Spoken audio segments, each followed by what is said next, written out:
Hello students, welcome to chemistry classes once again. Hope you are well and stay home. Students, today we will going to start the new topic which is rate law or rate equation. Dear students, this is very important law for IIT, JEE, NEET and 12th board academic exam also. Actually students exam में हमें particular एक equation दी हुई होती है and we have to be define what is the order of reaction either in the different way the question is given that कि what is the rate law state with an example मतलब दो तरह से question आएगा या तो आपको एक रिएक्शन दे रखी होगी आपको उस रिएक्शन की ऑर्डर बतानी होगी आइदर या हो सकता है इस तरह से दिया जाए कि रेट लॉ क्या होता है एग्जाम्पल के बिहाफ पर समझाइए। तो रेट लॉ को आज कंप्लीटली हम यहाँ पे एक्सप्लेन करने वाले हैं देखेंगे कि रेट लॉ क्या होता है। बहुत ही टेक्निक वाला ये टॉपिक है आपको बहुत ज्यादा कंसंट्रेट यहाँ करना पड़ेगा। So let's start. Actually start the definition. What is the definition of rate law. Rate law की डेफिनेशन क्या होती है। So as you can see on the board यहाँ पे रेट लॉ को डिस्कस कर रहे हैं। रेट लॉ को रेट इक्वेशन भी कहा जाता है। Rate law rate equation. So we can see that a mathematical expression that means rate law एक mathematical expression है written लिखा जाता है in terms of concentration जिसे concentration के terms में लिखा जाता है। concentration किसकी होनी चाहिए reactants। that means rate law एक ऐसा mathematical expression है जिसे reactant की concentration के term में लिखा जाता है विच एक्चुअली जो कि वास्तव में इन्फ्लुएंस प्रभावित करते हैं दी रेट को प्रभावित करते हैं वास्तव में रेट को प्रभावित करते हैं is called the rate law. That means rate law के अकॉर्डिंग एक ऐसा मैथमेटिकल एक्सप्रेशन लिखा जाता है जिसमें रिएक्टेंट की कंसेंट्रेशन की वही टर्म्स या वही मॉलिक्यूल्स लिखे जाते हैं जो वास्तव में you have to be focus this word actually influence वास्तव में प्रभावित करते हैं वो जो मैथमेटिकल एक्सप्रेशन है रेट लॉ कहलाता है। अगर आपको रेट लॉ को डिटरमाइन करना है तो उसके लिए हमें कौन कौन से टर्म्स या कौन कौन सी कंडीशन है जिसकी रिक्वायरमेंट्स होगी। सो इट्स डिटर्मिनेशन रिक्वायर्स इसके निर्धारण के लिए हमें चाहिए क्या क्या चाहिए।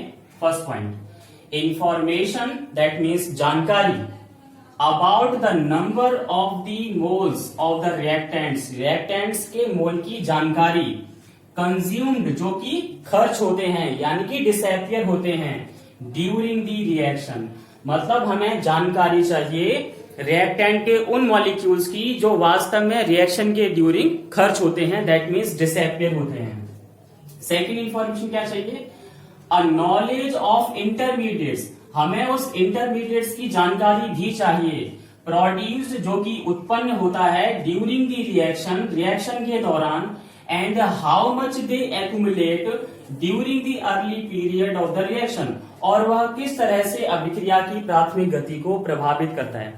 तो पहली कंडीशन क्या है हमें चाहिए रिएक्टेंट के वह नंबर ऑफ मॉलिक्यूल्स जो वास्तव में रेट को इन्फ्लुएंस करते हैं या कंज्यूम होते हैं। सेकंड हमें इंटरमीडिएट की जानकारी भी होनी चाहिए जो रिएक्शन के ड्यूरिंग प्रोड्यूस होता है और वो किस तरह से रिएक्शन की रेट को मतलब पिछली रेट को रिएक्शन की अर्ली जो रेट है अर्ली पीरियड ऑफ रिएक्शन जो पिछली रिएक्शन को किस तरह से प्रभावित करता है। नेक्स्ट दी रेट डाटा मतलब रेट डाटा मतलब कोई अगर रिएक्शन हो रही है तो वो किस रेट से हो रही है मतलब फर्स्ट 5 सेकंड में कितना हुआ नेक्स्ट 5 सेकंड में कितना हुआ नेक्स्ट 5 सेकंड में मतलब किस रेट से जो रेट प्रोड्यूसिंग जो रिएक्शन जो प्रोड्यूस हो रही है वो किस रेट से हो रही है तो वो हमें डाटा कलेक्ट होना चाहिए। मतलब जैसे सपोज जब रिएक्शन को स्टार्ट कराएंगे तो time t equals to 0 and 5 second में वो कितने परसेंट कमिट हुई फिर नेक्स्ट 5 सेकंड में वो कितने परसेंट कमिट होती है फिर नेक्स्ट 5 सेकंड में कितने परसेंट कमिट होती है।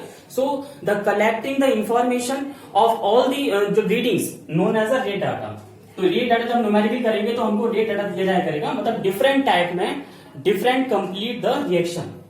तो the rate data to be supplemented वह रेट डाटा चाहिए जो हमें दिया जाए supplemented by the different technique अलग अलग टेक्निक से so that the elementary step is verified maximum. Elementary step जो होता है उसको हम ज्यादा से ज्यादा वेरीफाइड कर सकें। एलिमेंट्री स्टेप किसे कहते हैं? एलिमेंट्री स्टेप का बेटा बच्चों मतलब होता है सिंगल स्टेप, और ये वो वाला स्टेप होता है जिसे हम आइदर वर्ड्स में रेट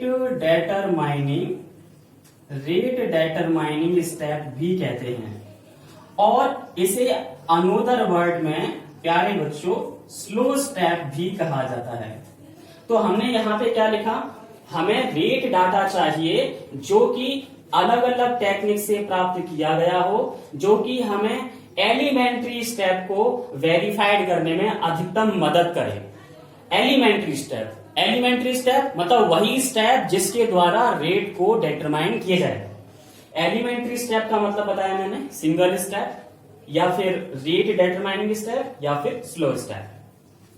एक एग्जांपल की हेल्प से हम यहाँ पे रेट लॉ को वेरीफाइड करेंगे, सारे तीनों पॉइंट्स को यहाँ पे वेरीफाइड करेंगे और डेफिनेशन को भी एक एक करके वेरीफाइड करते हैं। तो सपोज यहाँ पे हमने एक एग्जांपल यहाँ पे लिया, suppose NO2 state of G when react with the fluorine vapor, there is a product is 2 times NO2F state of G। तो हम क्या करेंगे, जो डेफिनेशन ऑल थ्री और जो हमारे पास 3 पॉइंट है, उन तीनों को यहाँ पे हम फॉलो करेंगे। जैसे सबसे पहले यहाँ पे डेफिनेशन को फॉलो करेंगे। तो डेफिनेशन क्या कहती है? रेट लॉ क्या है? एक मैथमेटिकल एक्सप्रेशन है जिसे लिखा जाता है रिएक्टेंट की कंसेंट्रेशन के टर्म्स में, जो कि एक्चुअली क्या होते हैं? इन्फ्लुएंस यानी कि प्रभावित होते हैं। तो अगर इस रिएक्शन को देखा जाए तो हमें यहाँ पे बिल्कुल साफ साफ दिखाई दे रहा है कि यहाँ पे 2 मॉलिक्यूल्स हैं, मतलब 2 सब्सटेंस हैं, 2 रिएक्टिंग सब्सटेंस हैं। और यहाँ पे अगर इसको हम बैलेंस भी करेंगे तो बैलेंस करने पर हमें मालूम होगा कि in this reaction there are 2 molecules of NO2 and 1 molecules of F2 मतलब fluorine will consumed. So by the combination of the both substances there is a one product will be produced. Actually students, chemical kinetics में बहुत हद तक product को हम यहाँ पे avoid करते हैं, मतलब प्रोडक्ट से हमें कम मतलब होता है। हमारा जो सीधा सीधा कंसेंट्रेशन जो होता है वो रिएक्टिंग मॉलिक्यूल्स पर होता है। तो अगर यहाँ पे इस रिएक्शन को देखा जाए और यहाँ पे मैथमेटिकल एक्सप्रेशन अगर लिखेंगे, अगर लॉ ऑफ मास एक्शन के अकॉर्डिंग मैंने यहाँ पे लिखा, अगर मैंने यहाँ पे इस तरह से लिखा according to law of mass action, अगर मैंने यहाँ पे लॉ ऑफ मास एक्शन के अकॉर्डिंग अगर मैंने यहाँ पे रेट लिखना चाहिए तो क्या होगा? Rate equals to rate constant and concentration of NO2 raised power 2 because there are 2 molecules will participate and the concentration of F2। तो ये रेट लॉ है।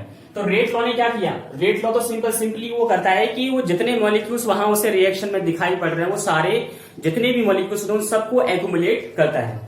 लेकिन रेट लॉ अगर आप क्योंकि हम अभी डेफिनेशन को फॉलो कर रहे हैं, तो डेफिनेशन में क्या लिखा है? हमें वो वाले मॉलिक्यूल्स चाहिए जो एक्चुअली इन्फ्लुएंस करते हैं। तो अगर यहाँ पे मैं अकॉर्डिंग टू रेट लॉ अगर लिखना चाहूं, अकॉर्डिंग टू रेट लॉ, अगर मैं यहाँ पे रेट लॉ के अकॉर्डिंग अगर लिखना चाहूं तो यहाँ पे रेट एक्सप्रेशन जो होगा, मैथमेटिकल एक्सप्रेशन जो होगा वो ये आएगा के, और यहाँ पे NO2 होल स्क्वायर। तो यहाँ पे rate law, actually rate law जो है वो ये है। तो मतलब रेट जो है ये वाली नहीं हो सकती, ये लॉ ऑफ मास एक्शन के अकॉर्डिंग है, which is not possible. Rate is actually depends only the whole square concentration of NO2। NO2 की कंसेंट्रेशन के होल स्क्वायर के इक्वल होती है।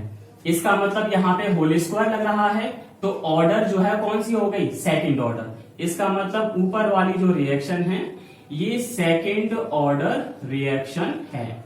अब ये कैसे? अब एक एक करके तीनों पॉइंट्स को हम यहाँ पे डिस्कस करेंगे। जैसे फर्स्ट पॉइंट में क्या कहा गया कि इंफॉर्मेशन चाहिए। किसकी इंफॉर्मेशन चाहिए? About the number of moles of reactant consume during the reaction.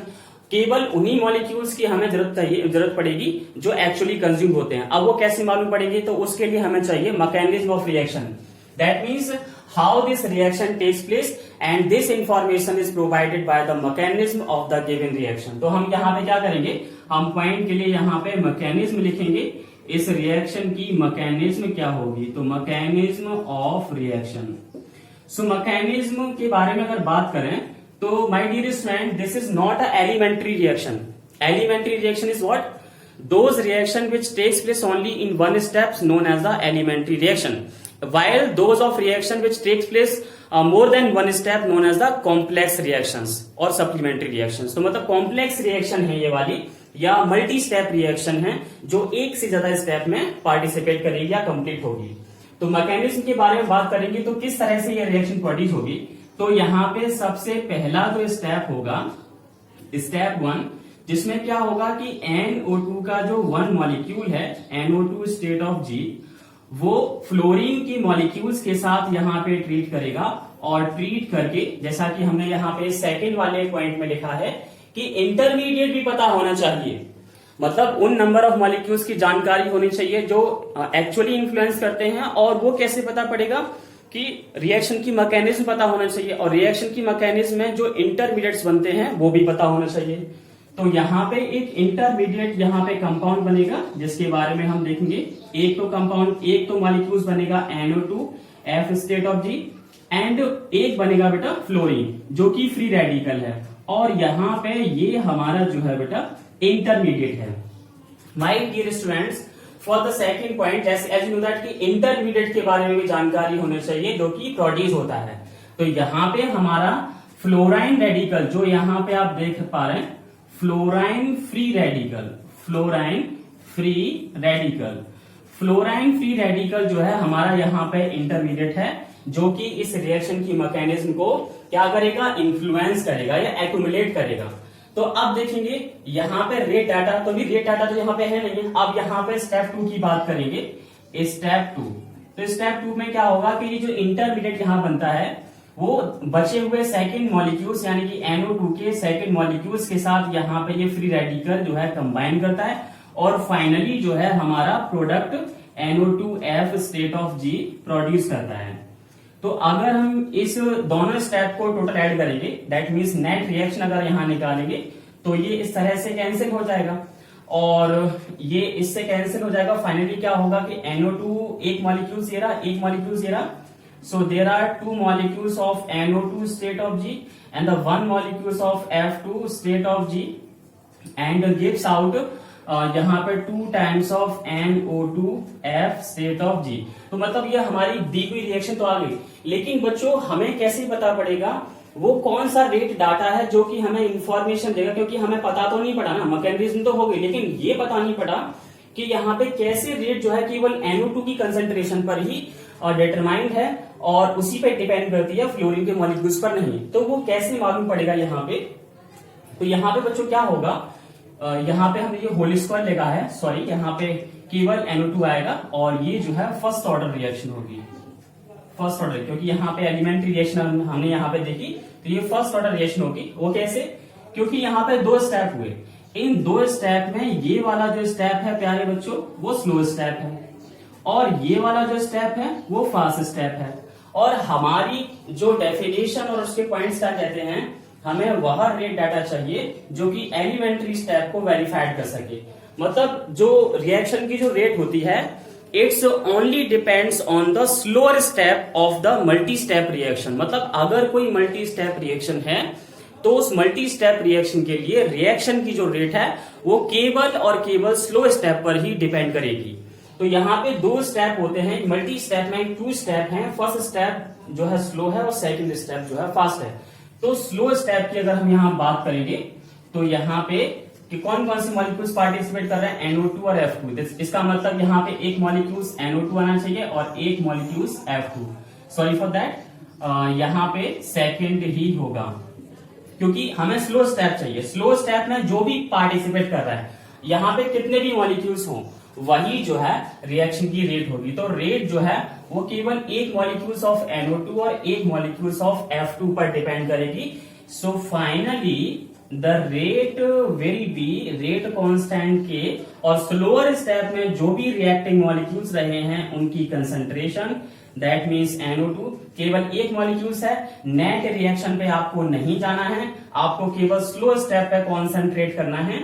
और स्लो स्टेप में 1 मॉलिक्यूल्स ऑफ NO2 है और 1 मॉलिक्यूल्स ऑफ F2 है। तो फाइनली इस रिएक्शन की जो रेट मैथमेटिकल एक्सप्रेशन जो होगा, मतलब रेट लॉ जो होगा, जो मैथमेटिकल एक्सप्रेशन है वो ये होगा, this is rate law expression. ये जो है रेट लॉ के अकॉर्डिंग एक्सप्रेशन है। और अगर यहाँ पे ऑर्डर पूछा जाए तो ऑर्डर क्या होता है, कंसंट्रेशन की जो पावर होती है उनका सम होता है, दैट मीन्स 1 + 1। दैट मीन्स ये हमारी जो रिएक्शन है वो सेकेंड ऑर्डर रिएक्शन होगी। तो प्यारे बच्चों, आपने कैसे देखा कि हम किसी भी रिएक्शन के लिए रेट लॉ को इस तरह से डिफाइन कर सकते हैं।